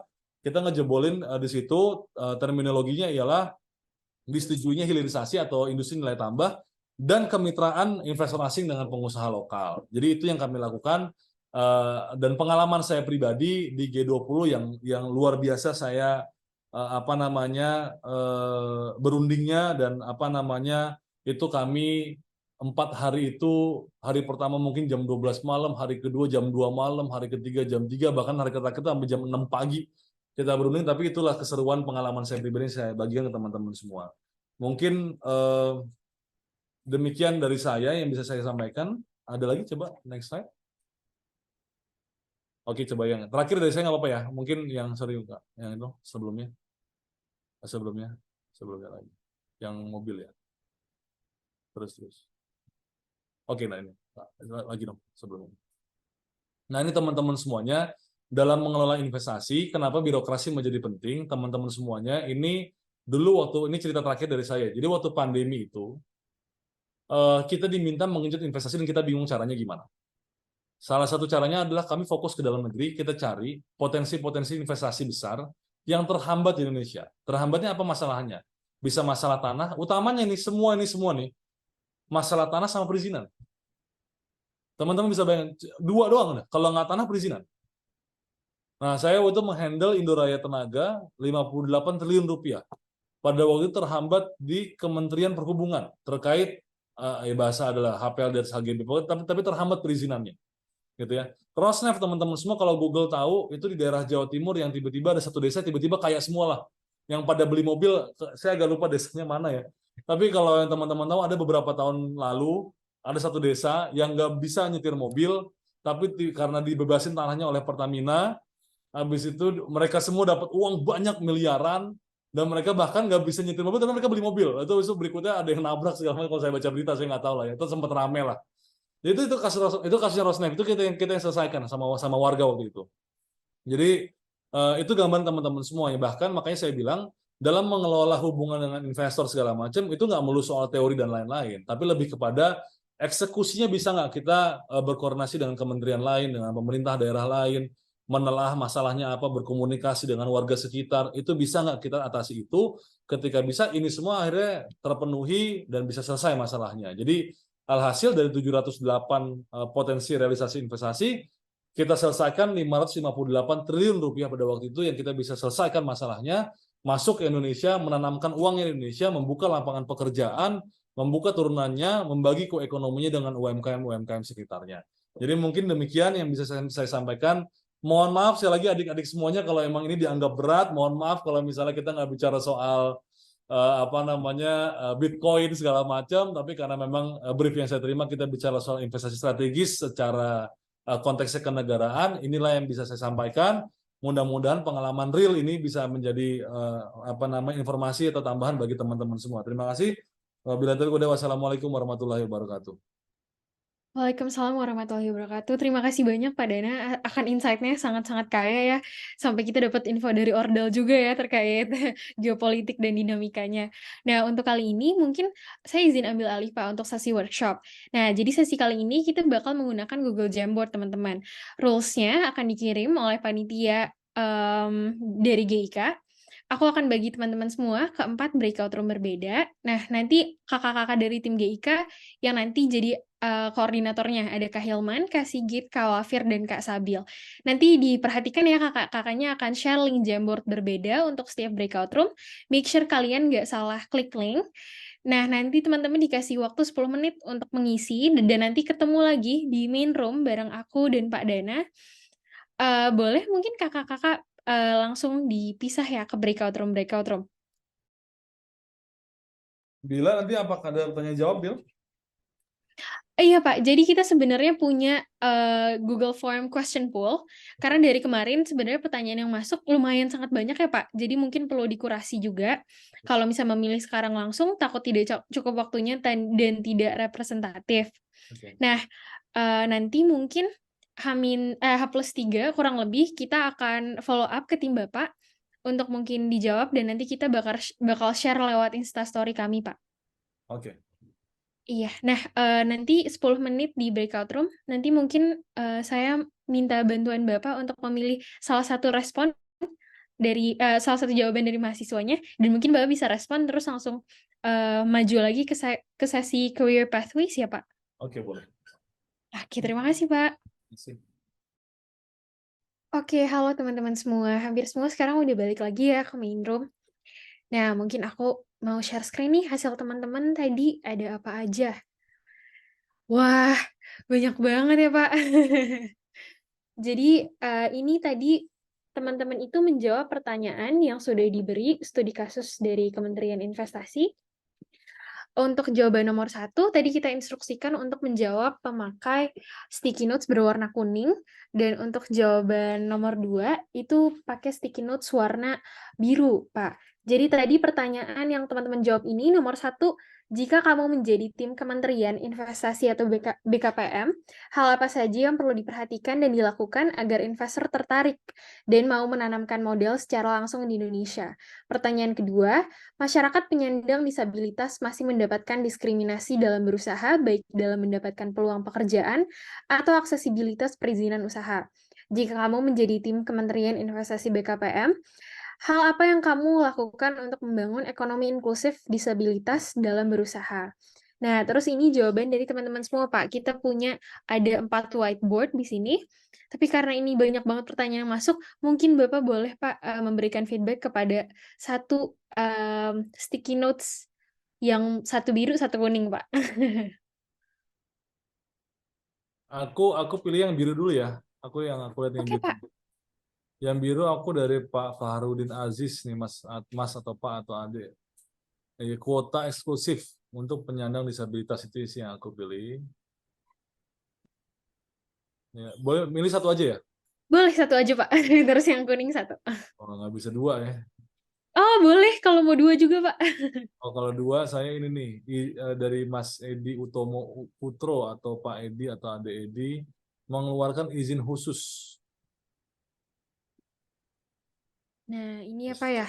Ya, nanti saya perlu jelaskan alasannya kah? Apa? Oh, boleh, Pak. Dibebaskan, Bapak. Jadi emang pertama ini yang sebenarnya juga kita lagi coba wacanakan sih. Jadi ini hebat lah, ini berarti calon-calon menteri nih menurut saya nih pas. Amin. Jadi emang pertama teman-teman semuanya ketika kita masuk pemerintah itu kita punya power yang luar biasa untuk melakukan apa ya bisa dibilang hak atau wewenang lah kira-kira gitu ya. Kita bisa dibilang hak atau wewenang yang ya orang kadang suka nggak suka tapi kita berhak untuk membuat itu. Jadi makanya bahasa kita adalah satu biasanya kita bilang keberpihakan atau biasanya kita bisa kebijakan yang mengafirmasi. Nah, kuota eksklusif ini memang kan kalau kita bicara oh, semua peluang harus sama rata sama ini segala macam. Kenyataannya kita nggak bisa menyamakan peluang misalnya mohon maaf antara misalnya kadang-kadang yang perempuan dan laki-laki atau misalnya katakanlah ada teman-teman kita yang di Pulau Jawa yang punya akses yang lebih bagus dibandingkan dengan teman-teman kita yang mohon maaf di Papua misalnya gitu ya. Nah, ataupun yang disabilitas. Makanya tadi saya suka banget kuota eksklusif itu penting. Jadi memang dimanapun dalam konteks eh, apa namanya lapangan pekerjaan mungkin ya atau nanti dalam konteks proyek mungkin ya apapun harus ada kuota eksklusif untuk pengusaha disabilitas dalam konteks investasi ya. Jadi itu saya setuju sekali. Yang kedua tadi Mas Edi Utomo Putro betul izin khusus. Jadi memang menurut saya kan ada keterbatasan mungkin bagi yang saya mohon maaf saya juga nggak ahli dalam bidangnya, mungkin yang tidak bisa melihat atau mungkin tidak bisa mendengar atau dan lain-lainnya. Nah kita harus ada satu produk izin yang khusus yang memang bisa dalam bentuk produknya. Jadi apakah dia mohon maaf ya misalnya dalam bentuk yang apa sih huruf braille misalnya gitu ya atau juga dalam konteks substansinya. Jadi kemudahan. Jadi katakanlah kalau orang biasa ngajuin izin syaratnya 5, kalau teman-teman yang disabilitas syaratnya cuma 2 misalnya gitu. Izinnya udah keluar misalnya gitu ya. Itu penting. Jadi keren untuk dua teman-teman yang tadi yang biru. Nah, yang kuning nih saya si lihat-lihat nih kayaknya coba ntar nih yang kuning ini. Ntar ya. Karena yang kuning agak mirip-mirip nih. Nah, saya mungkin pilih yang nggak terlalu sama lah dibanding yang lain ya. Kalau yang saya baca doang nih. Itu ada Mbak Nakia Bella Tahir ya, kalau nggak salah ya. Itu Iya itu betul ini sih ini mungkin S2 atau S3 kali ini atau S1 saya hebat lah. Jadi transparansi, kebijakan, safeguard, anti dumping, countervailing measures dan lain-lain setuju eh, bahwa memang beberapa praktik dumping kalau teman-teman yang belum tahu dumping itu adalah biasanya negara-negara berkembang yang mau maju lah ya saya nggak perlu sebut negaranya. Dia biasanya barang di luar negerinya lebih murah dibandingkan barang di dalam negerinya. Dan itu terjadi di utamanya ini soalnya bukan barang jadi teman-teman semua. Jadi yang dumping itu bukan hanya misalnya jangan dibayangkan kayak handphone, kayak laptop atau apalah celana, jeans, no. Dia kadang-kadang tuh produk dumpingnya itu bahkan sampai ke eh, barang-barang raw materials. Jadi tadi kalau misalnya dia pabrik pipa itu besi baja gulungannya dari sana dumping. Jadi ketika pabrik kita beli besi, makanya kadang misalnya katakanlah mohon maaf ya, Krakatau Steel kita bersaing sama yang lain suka berat karena suka ada yang dumping barangnya. Jadi pada pabrikan-pabrikan itu lebih mending daripada gue beli barangnya Krakatau Steel, gue beli barang dari negara lain. Dalam hal ini misalnya Tiongkok nih, misalnya saya pernah ketemu case Tiongkok. Jadi karena barang dari sana lebih murah, itu terjadi makanya tadi yang soal TikTok Shop dan lain itu ya kayak gitu-gitulah modelnya itu terjadi secara real. Itu satu ya. Terus yang kedua eh oh, oh, oh, oh, oh, oh, oh. Soalnya agak mirip-mirip nih yang lain nih menurut saya nih. Tapi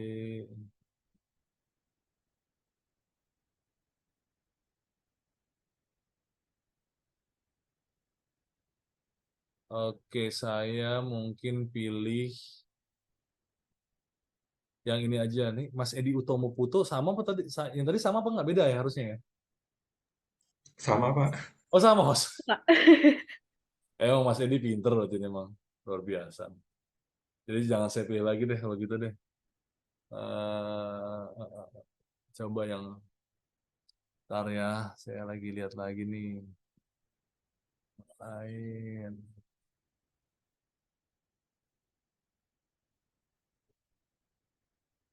Hmm.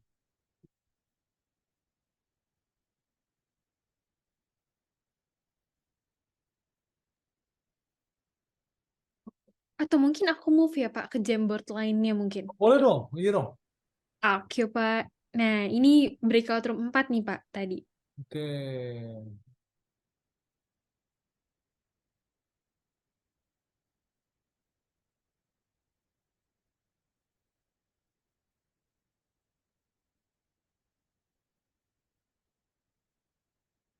Oke, aku pilih ini deh, Mas Akmal deh. Cukup tajam soalnya nih. Soalnya yang lain sih benar-benar cuman umum.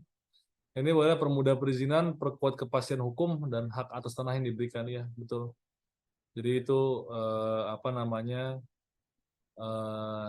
Kenapa juga saya pilih ini? Karena kemarin itu saya baru banget mengawal salah satu investor dari luar negeri yang dia mau di Indonesia dan dia mau pindah dari Vietnam ke Indonesia. Maksudnya dia bukan perusahaan luar negeri, terus dia tadinya ada pabrik di Vietnam, dia mau pindahkan ke Indonesia. Salah satu yang dibahas karena kan mereka itu teman-teman semuanya, pabrik-pabrik ini ketika berinvestasi itu nggak bicara, bahkan nggak bicara 5 sampai 15 tahun, dia itu bicara 50 tahun, 80 tahun. Jadi 2 generasi mereka bicara. Jadi ketika mereka bilang bahwa ini berapa tahun saya bisa dapat tanah di sini, jaminannya apa, bisa diperpanjang apa enggak, apa ya tadi kan misalnya nasionalisasi atau apa, riot lah apa segala macam. Maksudnya riot itu kerusuhan ya, bisa kerusuhan lah segala macam, apa jaminan yang bisa pemerintah bisa berikan agar investasinya itu aman di sini kan kira-kira gitu ya. Nah, itu real sekali terjadi di nggak, saya yakin nggak hanya di Indonesia, tapi di semua pihak. Nah, kenapa teman-teman semua di Vietnam itu menjadi pilihan yang menarik bagi mereka? Nah, ini makanya tadi saya bilang ini agak kebalik gitu. Jadi ketika negara itu menjadi satu diktator, tapi dalam konteks yang positif secara ekonomi lah ya. Nah, orang tuh tertarik ke Vietnam karena mereka negara komunis. Jadi ketika mohon maaf ketika misalnya pemerintah pusatnya ngomong A itu sampai bawah semuanya A semua. Karena mereka secara sistem pemerintahannya komunis maupun ekonomi terbuka. Jadi mereka suka tuh yang pasti-pasti gitu. Mereka merasa ya uang ini nggak mengenal ideologi gitu. Mau ini negara mau komunis kayak mau apa kayak selama menguntungkan bagi mereka, ya mereka masuk ke situ. Buktinya Cina, buktinya Vietnam. Itu negara-negara komunis tapi pabrik masuk ke sana semua karena dianggap terjamin tuh hak atas tanahnya segala macam karena di sana kebanyakan tanahnya tanah negara. Gitu loh. Beda sama kita ketika dia berinvestasi harus buka lahan, bayar ganti untung segala macam. Nah, itu case yang terjadi di yang saya temukan ya. Dibandingkan suka dibandingkan kita dengan beberapa negara lain. Kenyataan nih, ini saya bicara praktik dan pengalaman nggak bicara teori. Itu jadi 4 itu mungkin. Terima kasih. Oke, terima kasih ya Pak. Nah, teman-teman tadi yang terpilih jangan lupa ya untuk take notes. Kita jadi banyak tahu ya info-info orang dalam dari Pak Dana. Nah, mungkin kita cukupkan dari sesi workshop. Bila pamit undur diri, floor back at Pak Dana untuk Career Pathways. Ya, jadi untuk terima kasih Bila dan teman-teman semuanya untuk Career Pathways. Oh ya, ini jadi memang nggak hanya di Kementerian Investasi BKPM teman-teman semuanya, tapi memang dalam konteks strategic investment itu kita bicara itu yang kalau teman-teman kan sekarang lagi rame venture capital ya. Di atas venture capital ada private equity. Itu mereka adalah lembaga-lembaga atau perusahaan-perusahaan pengelola uang. Tapi memang mereka itu mengelola uangnya tidak harus di pasar modal. Tapi mereka beli-beli perusahaan, mereka nyuntik-nyuntik ya. Misalnya kan teman-teman tahu misalnya apa Mandiri Capital, MDI Venture, Alpha JWC, North Star Venture dulu yang nyuntik pertamanya Gojek segala macam itu mereka gitu ya. Nah teman-teman semua itu istri saya kebetulan juga dulu juga kerjanya di dunia investasi. Nah, kerjanya mereka ada beberapa menangani portfolionya. Jadi mereka ketika bekerja di situ kan pasti nih ketika katakanlah Bila selaku dirut venture capitalnya menanamkan uangnya di 5 perusahaan. Nah, Bila punya anak buah yang coba dong tolong lu pantau 5 perusahaan itu kerjanya seperti apa sih? Kira-kira gitu ya. Apa hambatannya sih? Akhirnya apa? Akhirnya mereka semua harus mengerti banyak bidang, ya terutama soal regulasi, soal tadi misalnya soal IRR, soal jaringan, soal sales. Jadi kadang-kadang kala ketika teman-teman bekerja di private equity atau private venture capital, it's not only about the money, tapi teman-teman bicara ya itu lebih luas lagi. Teman-teman bicara soal apa namanya? Teman-teman bicara soal regulasi, teman-teman bicara soal tren ekonomi ke depan, teman-teman bicara soal banyak hal lah. Jadi itu salah dua kita kalau bicara soal strategic investment dan sangat-sangat menarik. Kenapa? Saya kasih bocoran lagi. Jadi kebetulan saya juga dekat lah sama teman-teman divisi. Dulu tuh ada bahasanya bahkan di mungkin 5 tahun yang lalu lah ketika Gojek baru-baru muncul, Tokopedia baru-baru muncul tuh era keemasannya startup. Mereka tuh sampai ada bahasa namanya spray and pray. Spray and pray itu apa sih? Bahasanya dia nyemprot, habis itu mereka berdoa, mana yang untung, mana aja yang untung. Dia jadi ngasih uangnya tuh ngasal. Jadi dia kayak ada minta uang, gue kasih nih duit, gue kasih modal, gue kasih modal, gue kasih modal. Tapi teman-teman bisa bayangkan, saking menguntungkannya si perusahaan permodalan ini, satu perusahaan bisa menutupi hampir mungkin 10 bahkan sampai 19 perusahaan yang rugi, ngerti nggak? Jadi satu perusahaan yang untung berkali-kali lipat nilai perusahaan itu naik, dia bisa menutupi kerugian investasinya di 10 perusahaan lainnya atau bahkan 19 perusahaan lainnya. Itu yang ngomong teman-teman visi sama saya. Jadi itu teman bisa bayangkan itu. Jadi teman-teman harus bisa ya belajar valuasi, belajar nilai value perusahaan dan lain-lain. Habis itu pasti yang lebih konvensional ada investment bank, ada investment firm, itu kayak JP Morgan, segala macam itu teman-teman juga banyak tadi bicara soal regulasi, keuangan semua. Habis itu ada konsultan investasi teman-teman semua itu biasanya juga ada. Jadi saya sering ketemu juga teman-teman yang misalnya katakanlah perusahaan asing nih, nah dia tuh udah hire konsultan di Indonesia. Nah sebenarnya jadi konsultan inilah yang buat semua planningnya. Oh lu masuknya ke daerah A, kenapa? Karena UMR-nya lebih rendah. Oh kenapa? Karena regulasi lokalnya mendukung. Oh kenapa? Karena dekat sama marketnya atau dekat sama raw materialnya. Oh lu masuknya apa namanya banyak yang. Nah, jadi konsultan investasi juga ada. Project planning consultant juga ada. Itu mirip-mirip lah sama konsultan investasi. Sama terakhir saya ketemu malah banyak anak-anak hukum. Karena secara praktiknya itu kalau yang terkait pemerintah mereka biasanya hire law firm untuk apa namanya bicara soal tadi tuh hukum kepemilikan saham, terus apa namanya regulasi semua segala macam itu mereka bicara soal hukum. Jadi masuk juga di law firm. Jadi teman-teman semuanya kalau kita bicara di strategic investing, saya sangat menyarankan untuk teman-teman belajar soal keuangan dan pajak. Keuangan tuh lebih tepatnya lagi soal finance ya. Jadi teman-teman tuh belajar tuh semua soal rasio keuangan. Itu teman-teman harus hatam soal itu. Jadi kalau misalnya yang paling mendasar, yang paling profitability ratio, terus apa namanya IRR ya, rate of returns. Jadi seberapa cepat ketika teman-teman berinvestasi, seberapa cepat sih modal itu BEP segala macam kan kira-kira gitu ya. Itu teman-teman pelajari semua, hatamkan semua rasio-rasio keuangan itu. Karena semua itu yang akan dipakai ketika melihat, ini biasanya gini, yang saya tahu ya, kalau di swasta nih, saya mau investasi, saya minta laporan keuangannya, saya cukup lihat semua rasio, saya bandingin aja. Nah, rasio itu menggambarkan semua performa perusahaan, as simple as that. Gitu ya. Itu dan juga pajak. Pajak ini karena sangat berpengaruh kalau untuk bagi UMKM mungkin nggak terlalu, tapi kalau udah mulai perusahaan tumbuh sangat berpengaruh. Yang kedua hukum. Hukum itu soalnya mencakup semuanya. Kira-kira gitu. Ya, jadi itu posisinya. Nah, terus tipsnya ya pasti bangun relasi sebanyak-banyaknya, aktif berpartisipasi di organisasi semua udah betul, ikut kuliah-kuliah kayak gini, perbanyak ilmu pengetahuan, ikut kuliah kayak gini. Teman-teman semuanya saya bisa yakinkan untuk mencapai satu karir, saya percaya bahwa kita butuh dua, kapasitas atau kapabilitas dan koneksitas. Koneksitas itu kita bicara mungkin 1-2 hari. Kadang-kadang misalnya katakanlah, ini mohon maaf ya, saya ada satu staff saya yang saya baru hire dan namanya Lucia, itu saya ketemu 2 kali karena gini nih Bila nih. Jadi 2 kali Lucia kuliah di China waktu itu, 2 kali jadi moderator saya, kebetulan jadi bersentuhan lah kira-kira gitu. Dan saya kebetulan lagi lagi butuh tim, kira-kira gitu. Nah, habis itu saya tawarkan juga ke dia dan cocok, akhirnya dikerja sama kita di BKPM. Itu jadi koneksitas itu apa namanya masalah sebentar. Nah, tapi yang paling penting apa teman-teman semua bangun kapasitas kapabilitas inilah yang bertahun-tahun. Jadi tadi saya gambarkan kesempatan itu kan, ketika misalnya si Lucia juga kapasitasnya nggak masuk, nggak bakal saya pilih juga. Tapi ketika misalnya memang dia bertahun-tahun bangun kapasitasnya dia, kapabilitasnya dia udah top, ketemu nih orang yang pas langsung jadi.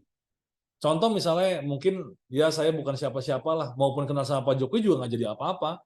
Tapi misalnya beda lah, misalnya katakanlah sekelas Pak Arsyad Rashid misalnya gitu ya, atau siapalah yang punya kapasitas yang tinggi, yang memang dia udah luar biasa gitu ya.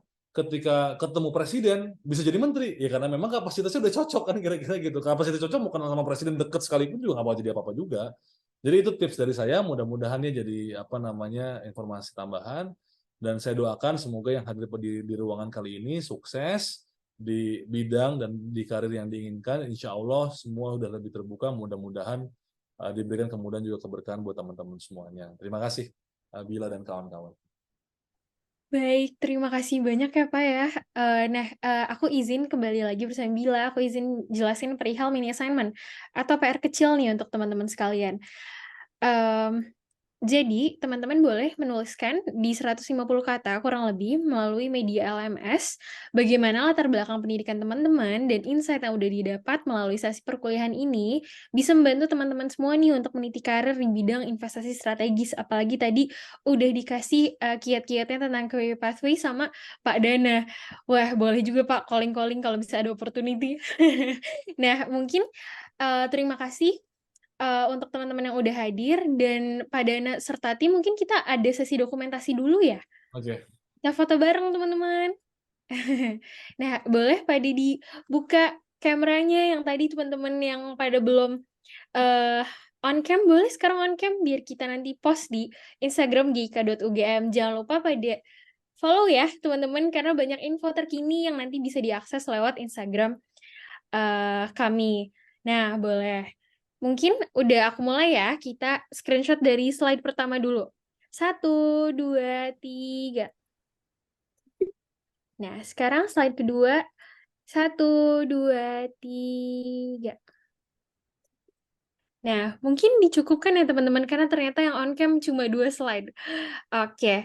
Nah, terima kasih sebanyak-banyaknya kami ucapkan kepada super mentor kami, Pak Dana, atas ilmunya yang sangat bermanfaat, dan tim Pak Dana yang udah sangat kooperatif nih dalam melancarkan sesi perkuliahan sore hari ini. Bila juga berterima kasih untuk teman-teman yang udah hadir di sesi kali ini. Semoga menyenangkan dan banyak ilmu yang bisa diaplikasikan ya. Bila dan segenap tim GIK meminta maaf dengan sangat bila ada salah kata ataupun perbuatan yang kurang mengenakan hati selama perkuliahan berlangsung. Nah, kan kita udah foto.